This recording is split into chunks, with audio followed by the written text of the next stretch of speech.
Henry VIII's children often conjures images of the fierce Bloody Mary or the radiant Elizabeth I. But there was another child, one whose brief reign would unveil a darkness even his infamous father might have found unsettling. Edward VI, the boy king who ascended the throne at just 9 years old, transformed from a seemingly innocent child into one of England's most authoritarian rulers. His short reign marked by a chilling blend of religious zealotry and ruthless governance.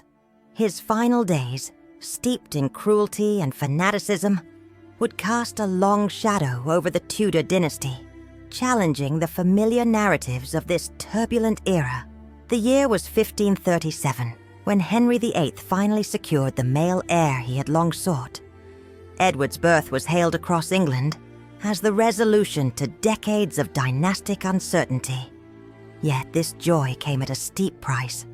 His mother, Jane Seymour, died just 12 days after his birth, leaving the infant prince motherless and all the more precious to his increasingly anxious father. From the start, Edward was not treated as a child, but as the kingdom's future savior, surrounded by guards, tutors, and courtiers who constantly reminded him of his divine destiny. This early isolation from ordinary childhood experiences was the first step in forging a ruler unlike any other. Unlike his sisters Mary and Elizabeth, who endured their father's wrath and rejection, Edward was lavished with praise and affection. Perhaps burdened by guilt over his harsh treatment of his daughters, Henry VIII showered his son with near-worshipful attention. Edward's education was no ordinary schooling. It was a rigorous indoctrination crafted by radical Protestant theologians, chosen to sculpt him into the perfect Protestant monarch. By age 6, he was immersed not only in Latin and Greek, but in theological arguments condemning Catholicism and asserting the divine right of kings to rule absolutely. His primary tutor, John Check, a brilliant scholar and religious extremist, filled Edward's mind with visions of England as a purified New Jerusalem, free from Catholic corruption.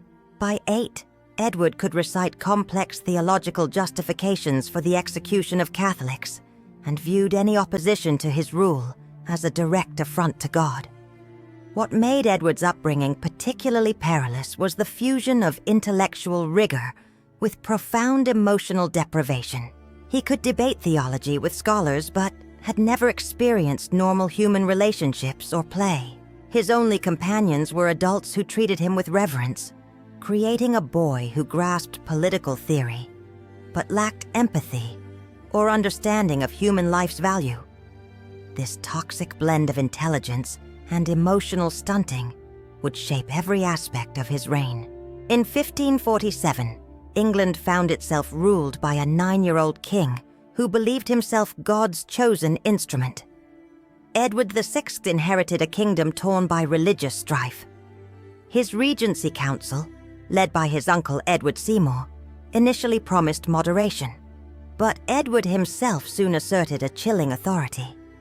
At his first council meetings, the boy king interrupted advisors to lecture on Protestant doctrine, demonstrating a disturbing mix of childish petulance and cold calculation. Within weeks, Edward was personally reviewing death sentences, showing enthusiasm for executions of those he labeled heretics. Court records reveal a child who treated life and death as intellectual exercises, smiling as he signed death warrants, pleased by his scriptural justifications. Edward's early reign was marked by religious tantrums, fits of rage whenever moderation was suggested. He saw any compromise with Catholicism as betrayal. When advisors proposed allowing Catholic nobles private worship, Edward reportedly threw an inkwell and screamed that God would punish England for weakness. What seemed childish was in fact the emergence of a dangerous fanatic. Unlike other children who played, Edward spent his free moments studying the Spanish Inquisition and torture methods, annotating drawings of torment with clinical interest. The boy king, who should have been learning to ride horses, was instead mastering cruelty to enforce his Protestant vision. Edward's combination of religious fanaticism and royal power made him uniquely dangerous. He kept detailed journals filled with descriptions of executions and persecutions, delighting in others' suffering. By age 10, he was composing sermons delivered across England, calling for the eradication of Catholic influence and divine punishment for mercy shown to heretics. His cruelty extended beyond religion. Servants displeasing him faced humiliations designed to degrade rather than correct. One page who spilled wine was forced to stand in the courtyard, while courtiers pelted him with rotten food, all under Edward's direction. He observed these punishments with scientific detachment, taking notes on victims' reactions. His family relationships revealed his growing sociopathy. Though raised alongside Mary and Elizabeth, Edward showed no affection. Mary was a dangerous Catholic enemy, Elizabeth a Protestant ally only useful for political ends. When his uncle Thomas Seymour tried to influence him with gifts, Edward responded with cold calculation, supporting Seymour's execution and watching impassively as the axe fell, noting execution methods in his journal. By age 12, Edward's authoritarianism intensified. He overruled advisors he deemed lenient, enforcing draconian Protestant reforms with mandatory church attendance, informants, and harsh penalties. He created a religious surveillance state encouraging neighbors to spy on neighbors, children to report parents. Edward's obsession with control extended to private worship, dictating prayers, beliefs, and thoughts, punishing violations as treason.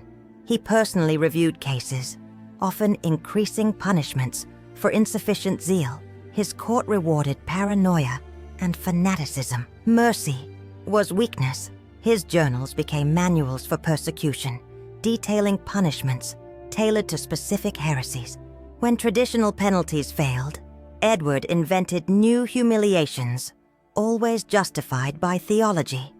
A Catholic priest forced to wear a sign reading, "Enemy of Christ," was pelted with stones at Edward's command, the king laughing from his palace window. His hatred for Mary was particularly chilling. In private letters, he called her a bastard and Christ's enemy, plotting to declare her illegitimate or execute her for heresy. His animosity went beyond politics, consuming him with personal intensity that alarmed even radical advisors. He drafted detailed plans for Mary's arrest, trial, and execution, including forced confessions renouncing Catholicism. These documents reveal a mind consumed by sociopathic hatred. His view of Elizabeth was more pragmatic but equally disturbing. She was a tool for Protestant alliances, her happiness irrelevant. Edward's cruelty extended to nobles, advisors, and servants, whom he treated as chess pieces. Loyalty meant total submission to his vision, with no room for conscience. As illness struck in early 1553, Edward's behavior grew erratic and cruel. Rather than soften, his religious fervor intensified, obsessed with securing Protestantism's survival. Knowing Mary's accession meant Catholic restoration, he plotted desperate measures that would horrify even his tyrannical father. His failing health only fueled his extremism. Fevered sermons called for eliminating Catholic influence, even killing every Catholic in England. Secret meetings with Protestant extremists led to a conspiracy to bypass Mary and Elizabeth, installing Lady Jane Grey as a puppet queen. Edward, though weak, threw himself into planning mass executions of Catholic nobles, seizure of their properties, and a permanent religious police force. His detailed involvement was both enthusiastic and terrifying, filling pages with plans for religious genocide. The boy who once seemed innocent was the architect of a brutal regime that would have eclipsed even the Spanish Inquisition. Yet Edward's illness took a cruel turn, likely tuberculosis worsened by arsenic poisoning from misguided treatments. He suffered hallucinations and madness interpreted as religious visions, his body wasting away in agony. His skin turned greenish, hair and nails fell out. Convulsions left him paralyzed. The once beautiful prince became a grotesque shadow of himself. Despite the pain, His mind remained lucid enough to curse his Catholic sister and urge conspirators to continue their plot, promising divine reward. Edward died on July 6, 1553, at Greenwich Palace. His last words a plea for mercy and a curse on Mary. His death was a relief to many courtiers who privately welcomed the end of his extreme policies that threatened civil war. Without his driving will, the conspiracy collapsed. Lady Jane Grey was swiftly abandoned, and Mary took the throne with broad support. Edward's reign, intended as a Protestant salvation, became remembered for cruelty and fanaticism, driving many Protestants back toward Catholicism as a refugee from his harsh reforms. Modern historians have re-examined Edward's reign, revealing a far darker figure than the sickly boy manipulated by advisors. His personal enthusiasm for persecution and detailed journals of torture suggest England was ruled by a child psychopath, wielding absolute power. His transformation from innocent heir to tyrant exposes the corrupting nature of unchecked authority, especially in a child isolated from normal human bonds and convinced of divine right.